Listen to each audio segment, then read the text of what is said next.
Tesla smashes records, delivered 201,250 vehicles in second quarter. Welcome to Tesla Global, the best place for Tesla and electric vehicles news. Let's get into the video. Tesla had another blockbuster quarter, delivering more than 200,000 vehicles, the first time it has ever done so. Well, that is the first time any automaker has delivered more than 200,000 electric vehicles in a quarter. Tesla produced 206,421 vehicles, about 5,000 more than it delivered. It's surprising that Elon didn't stop the machines at 206,420, but that's just a goofy side joke. I'll have more charts exploring Tesla's progress shortly, but in the interest of getting the news out quickly, there's just the one above and the one below, both of which show Tesla's meteoric rise in the past year, or past decade, using official Tesla figures. Notably, as well, only 7% of Tesla Model 3 and Model Y deliveries were for people leasing the vehicles. That's a very low percentage of vehicles being leased for this vehicle class, and there are at least a few potential explanations for that. Tesla's sales forecasts for 2021 July update. In April, I published a couple of Tesla sales forecasts for 2021, and then I followed that up with one more at the beginning of June. With Tesla's Q2 sales numbers now in, let's revisit some of those forecasts. First of all, Troy Slyke has updated his Q3 forecast by about 8,000 since mid-April, to 218,970 as of June 30th. I was already sitting well above his forecast, at 240,000, and I still feel alright with that forecast even though it seems that things are going a bit slower in Berlin than I previously expected. I know some Clean Technica readers still think Tesla could hit 1 million sales this year, and while I'm not going that high, I'm going to remain a bit bullish on Q3 with my original 240,000 guesstimate. Naturally, being further out, Q4 gets trickier. In that quarter, Troy has dropped his forecast since mid-April rather than raised it, from 259,240 to 250,153. He may yet increase that forecast a bit since he slightly underestimated Q2 deliveries, but we'll see. My original forecast for Q4 was 275,400. That creates quite a divergence from Troy, especially adding on the Q3 divergence. Nonetheless, I'm going to stick with it for now.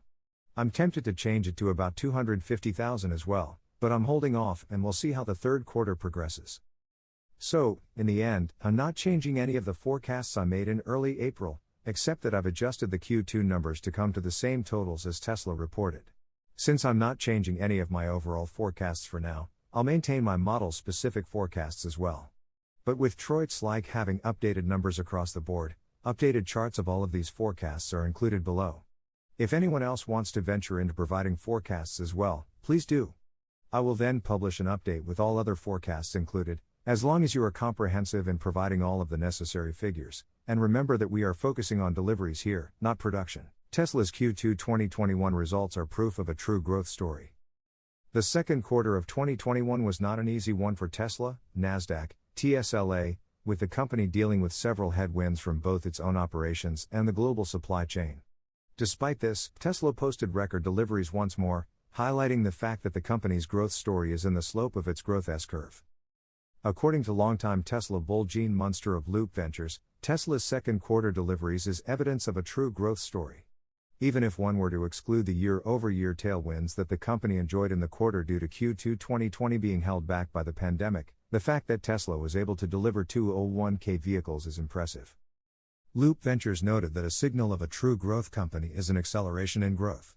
This is a challenging metric, but it is one that Tesla has so far been meeting. In the December 2019 quarter, Tesla exhibited a 23% delivery growth, and in the most recent quarter, this number has risen to 122%.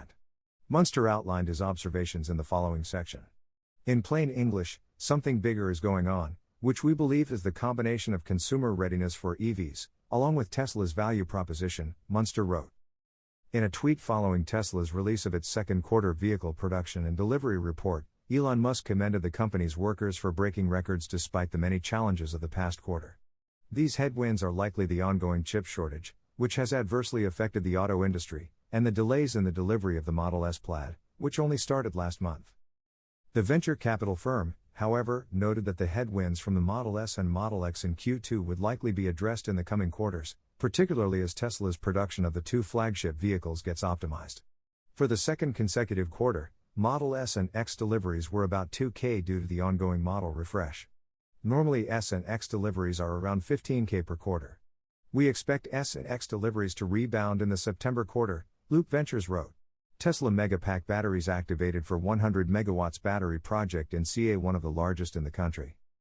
Arevan Asset Management has activated a 100 megawatts/400 megawatt hours Satakoy battery storage system, powered by Tesla megapacks, in Ventura County, California. The Satakoy batteries stored energy will be supplied to Southern California Edison based on the terms of a 20-year purchase and sale agreement. The 100 megawatts battery storage system will provide enough power to power the city of Oxnard for 4 hours or all of Ventura County for 30 minutes. The entire Satakoy battery storage system is supported by 142 Tesla megapacks, made for giga-scale projects.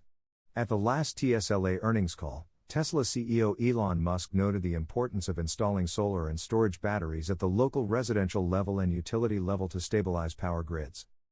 In fact, if you go to full renewable electricity, we need about 3x as much electricity as we currently have.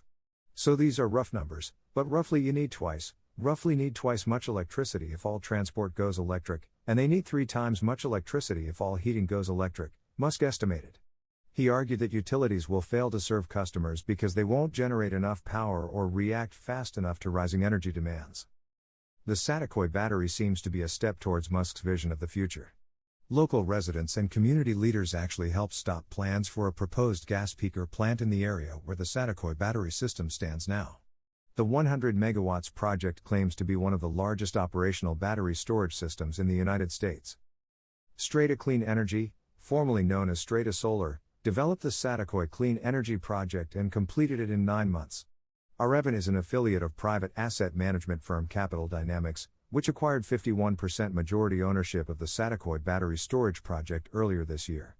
SNB USA Energy acquired 49% minority interest in the project. Tesla Model S Plaid achieves 1.99 second 0 to 60 miles per hour time with no prep on the street. Since the Tesla Model S Plaid deliveries began, there has been much discussion about the vehicle's actual 0 to 60 miles per hour performance. Tesla lists the vehicle with a 1.99 second 0 to 60 miles per hour time, but this has been met with some pushback from both reviewers and motoring publications alike. Motor Trend, in its tests of the vehicle, mentioned that Tesla essentially wrote its own rules to achieve the Model S Plaid's listed 0 to 60 miles per hour time. This was because Tesla mandated that the Model S Plaid be launched on a VHT prep surface while including the customary 1-foot rollout that's used in drag strips across the U.S. and adopted by the National Hot Rod Association, NHRA. These conditions have essentially placed an asterisk on the Model S Plaid's acceleration figures. While the car could achieve a 1.99 second 0 to 60 miles per hour launch, reports suggest that this figure would only be possible under very specific conditions. Without these conditions, a bone-stock Model S Plaid with 0 preparations on the street would likely be impressive, but not quite as impressive as a sub-2-second car. A recent video from Tesla owner and veteran drag racer Brooks Weisblatt on YouTube's Drag Times channel reveals that this is not necessarily the case. After taking delivery of his Model S Plaid, Weisblatt promptly conducted some test launches on his new Tesla. The results were remarkable, to say the least. The bone-stock Tesla Model S Plaid was able to achieve a 0 to 60 miles per hour time of 1.99 seconds with the customary 1-foot rollout. Quarter-mile time stood at 9.23 seconds at 152.69 miles per hour, as per VBox and Draghi data. These are incredibly impressive, especially considering that Weisblatt was able to achieve them without any preparations or modifications whatsoever. The Tesla Model S Plaid was not even fully charged during the runs. These results would likely not change the minds of the crowd arguing against the validity of the Model S Plaid's 1.99 second 0 to 60 miles per hour time. It does, however, debunk the notion that the Model S Plaid requires a 1-foot rollout and a bunch of special conditions to achieve Tesla's listed acceleration figures for the vehicle. As it turns out, all the Plaid really needs to achieve a 1.99 second 0 to 60 miles per hour launch is some road and a proficient driver. What do you think of the project? Will it be a success? Let me know in the comments and I will reply to all of them. If you enjoyed the video, why not drop a like to support the channel, and if you are new, why not subscribe to the channel?